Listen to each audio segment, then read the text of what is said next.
Riding a jet ski on a river, the skills are much different from riding on a dam because you have to deal with the current changing depth and floating hazards. Some important river riding skills are first of all reading the current. Strong current or fast flow water can cause that you might easily sweep you or a ski downstream. Learn to identify faster water eddies and calmer sections. Strong currents can push you off your intended line. Next is to look far ahead in front and sideways of you. Rivers can have submerged rocks, logs, sandbanks, and shallow areas. Scan well ahead instead of looking directly in front of the ski. Undercurrent or undertow flowing beneath the surface can cause severe out-of-balance riding.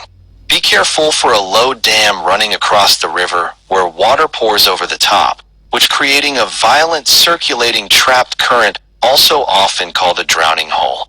A jet ski steers using water thrust, so maintaining smooth throttle control is necessary when turning.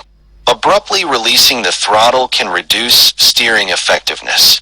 Fast rapids and turbulent sections of a river can caused by a steep drop or obstacles in the channel.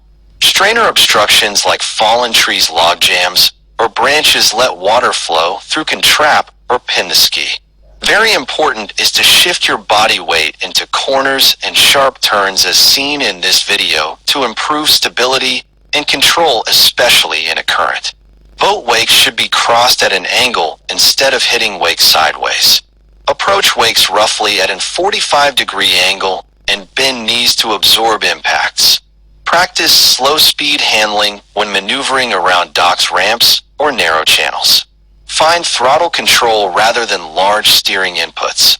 Be cautious around bridges, weirs, fishing lines, swimmers, and areas where debris collects after rain. Water levels and currents can change quickly. Always wear safety gear at all times like a properly fitted life jacket. Attach the engine cutoff key firmly and secure around your wrist and follow local regulations. If you aiming to become an advanced river rider, skills like reading water rapids, ferry gliding across currents, carving tight turns, and safely navigating shallow water are typically learned progressively with experience and appropriate instruction.